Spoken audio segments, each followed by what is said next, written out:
Crypto का नाम सुनते ही दिमाग में क्या आता है? शायद कीमतों का जबरदस्त उतार चढ़ाव और खूब सारी सट्टेबाजी है ना? लेकिन क्या इस पूरे शोर शराबे के पीछे कुछ और भी है? कोई ऐसी कहानी जो ज्यादा गहरी हो, ज्यादा जरूरी हो? चलिए आज इसी हाइप के पर्दे को हटाकर देखते हैं कि आखिर हकीकत क्या है।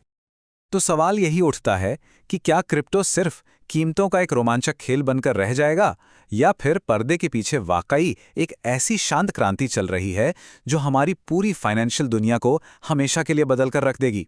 आज का हमारा ये विश्लेषण इसी सवाल की तह तक जाएगा। और देखिए, इस पूरी चर्चा को शुरू करने के लिए ये कोट कितना सटीक बैठता है। ये हमें सीधे मुद्दे की जड़ तक ले जाता है। बात सिर्फ कीमतों के ऊपर नीचे जाने की नहीं है, बात है एक फाउंडेशनल टेक्नोलॉजी की, जिसमें हमारे पैसे भेजने और पाने के तरीके को पूरी तरह से बदलने का दम है। तो फिर इस बदलाव का सबसे बड़ा सिग्नल क्या है? आखिर पता कैसे चले कि कुछ बदल रहा है? इसका पहला बड़ा संकेत है इंस्टीट्यूशनल पैसा, मतलब बड़े बड़े प्रोफेशनल इन्वेस्टर्स का पैसा अब डिजिटल एसेट्स की दुनिया में लग रहा है। और जब स्मार्ट मनी कहीं आता है तो यह एक बहुत बड़ा इशारा होता है कि अब चीजें वाकई बदल रही हैं। और ये नंबर ये अपने आप में पूरी कहानी कहता है। 83%। जरा सोचिए, इसका मतलब है कि हर 10 में से 8 से भी ज्यादा बड़े निवेशक और कंपनियां क्रिप्टो में अपना पैसा बढ़ाने की सोच रहे हैं।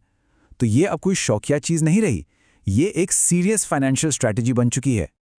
और ये रहा उस भरोसे का सबूत, $50 बिलियन।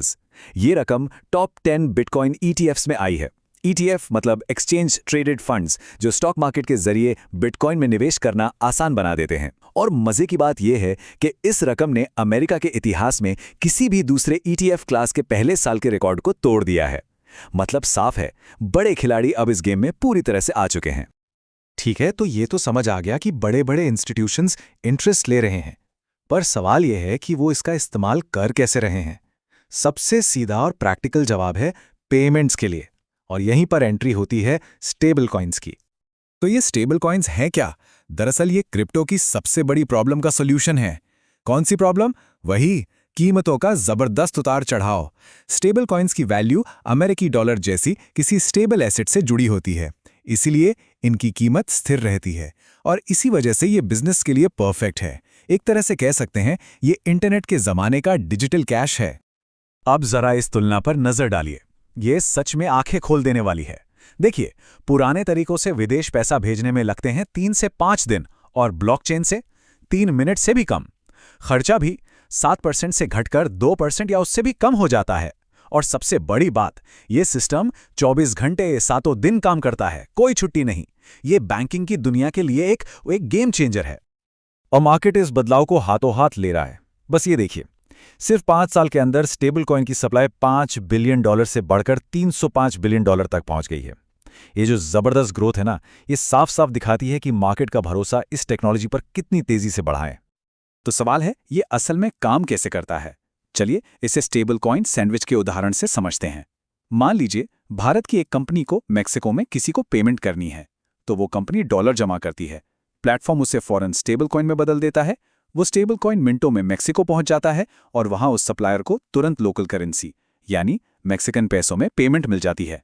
देखा, ये ट्रेडिशनल और डिजिटल करेंसी के बीच एक ब्रिज की तरह काम करता है, जो इंटरनेशनल पेमेंट्स को तेज, सस्ता और बहुत आसान बना देता है। लेकिन रुकिए, क्या ये कहानी सिर्फ पैसे भेजने तक ही खत्म हो जाती है? बिल्कुल नहीं। अब तो बात हो रही है हर तरह की संपत्ति को ब्लॉकचेन पर लाने की। घर हो, आर्ट हो, या फिर किसी कंपनी का लोन, सब कुछ। आइए देखते हैं कि ये हमारी दुनिया को कैसे बदल सकता है। इस प्रोसेस का नाम है टोकनाइजेशन। अब ये क्या है? इसे ऐसे समझिए, मान लीजिए एक बड़ी महंगी प्रॉपर्टी है, जैसे कोई अपार्टमेंट बिल्डिंग। टोकनाइजेशन उसे हजारों छोटे छोटे डिजिटल हिस्सों या टोकन्स में बांट देता है।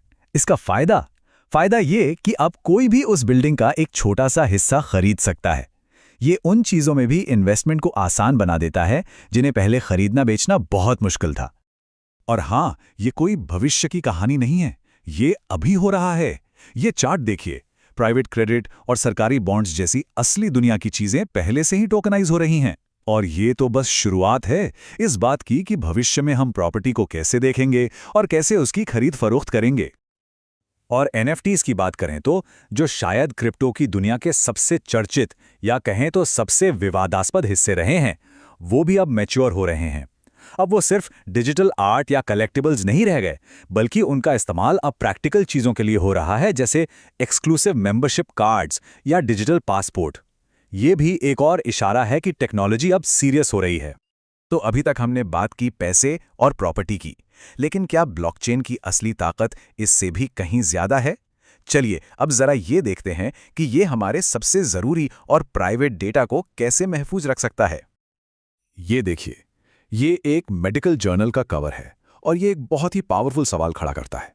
सोचिए, जो टेक्नोलॉजी खरबों डॉलर के फाइनेंशियल एसेट्स को सेफ रख सकती है, क्या वो हमारे हेल्थ रिकॉर्ड्स जैसे कीमती डेटा को सुरक्षित नहीं रख सकती? और इसके फायदे बिल्कुल साफ नजर आते हैं। मरीजों का डेटा सेफ रखना, नकली दवाओं की सप्लाई रोकना, क्लिनिकल ट्रायल्स को ज्यादा भरोसेमंद बनाना, इंश्योरेंस क्लेम को तेजी से निपटाना। लेकिन इन सबसे बढ़कर सबसे जरूरी बात यह है कि ये टेक्नोलॉजी मरीजों को उनके अपने मेडिकल डेटा का पूरा कंट्रोल दे सकती है, एक ऐसी पावर जो आज हमारे पास नहीं है। लेकिन ये सब सुनने में जितना अच्छा लगता है, रास्ता उतना आसान है नहीं।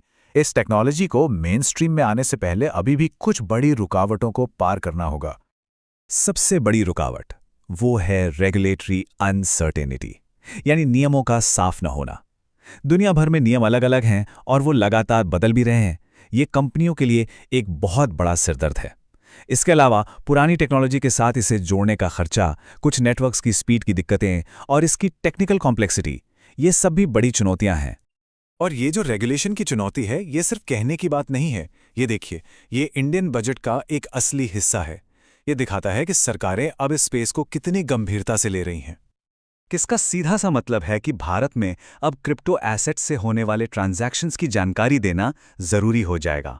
ये नियम अप्रैल 2026 से लागू होगा और ये सिर्फ भारत में नहीं हो रहा, ये दुनिया भर में चल रही कोशिशों का हिस्सा है, जहां सरकारें साफ नियम बना रही हैं ताकि इस नई टेक्नोलॉजी का इस्तेमाल सेफ तरीके से हो सके। तो हमने शुरुआत की थी सट्टेबाजी और हाइप से और पहुंच गए हैं इसके रियल वर्ल्ड इस्तेमाल तक। चलिए अब इस पूरी बातचीत को समेटते हैं और देखते हैं कि इन सब का आखिर मतलब क्या निकलता है।